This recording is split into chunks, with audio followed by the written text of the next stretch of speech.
komeza ugubwe neza cyane. Rero mbazaniye shuwa diri nziza ushobora gushoramo imari kandi ukaba wahashora hakunguka buri kwezi uramutse ubipuraninze neza kuko harateguye neza cyane. Mbere yo kugira ikindi tubereka, reka manze mbereke parikingi zikikije iyi nyubako iri inyuma yacu tuje kugurisha ku mafaranga turaza kubabwira. Hariya mubona uriya mukobwa ageze, tuhafite icyumba twafata nka sari kinini cyane. Inyuma y'icyo cyumba hariyo ibyumba bitatu na saro ndetse n'igikoni cyo hanze, hakaba harimo na dushe na toilette muri ibyo byumba bitatu bimeze neza inyuma y'iyi sare twatangiye kubabwira. Hano hantu rero tukagurisha ku mafaranga miliyoni 25 gusa. Unyuze muri GC niho hantu honyine wakura amakuru yuzuye kuri iyi nyubako kuri ayo mafaranga make cyane ashobora kugabanuka uramutse uje mbere.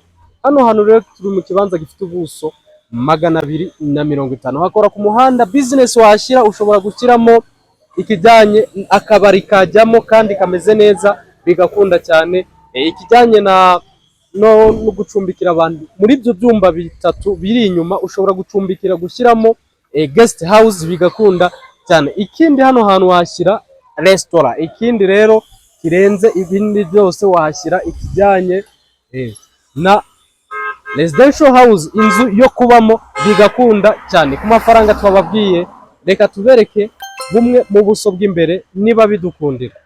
Urabona ko uramutse washyize akabari byakunda cyane, ukahashyira intebe hagati y'10 ndetse n'intebe 6 ndetse n'ameza byajyamo bigakunda cyane. Hano hantu rero hashize akabari, murabona ko view yaho hari abaturage.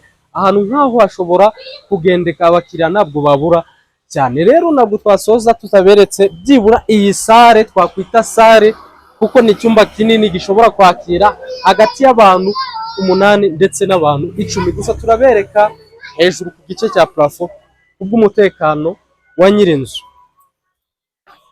Murabona ko hano muri ya sare tuvuga hejuru hari isanzure, ni sare yisanzwe ushobora kwakira abantu 10 bicaye neza bari kuganira. Murumva ko diru y'akabari hano byacamo cyane, diru ya restaurant cyangwa ikindi kintu gihuza abandi bantu byakunda cyane. Uramutse rero ushaka n'aha hantu kwahindura saro, saro yo kwicaramo, nuko ibi byumba by'inyuma bitatu ukajya ubiryamamo byakunda cyane kuko hakoze neza. Izi nzu zose hasi itarimo amakaro ifite spare sol.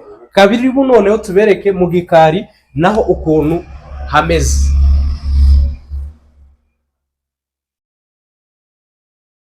Yes, nababwiye ko hano uramutse ukizemo n'amacumbi, uyu ni umuryango usohoka hanze ujya inyuma hanze.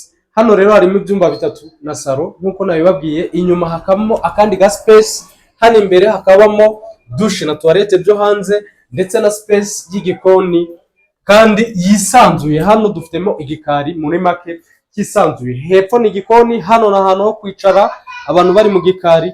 Murabona ko kuri miliyoni 25 gusa ntabwo ari ubuhenze. Mukomeze mugire ibihe byiza.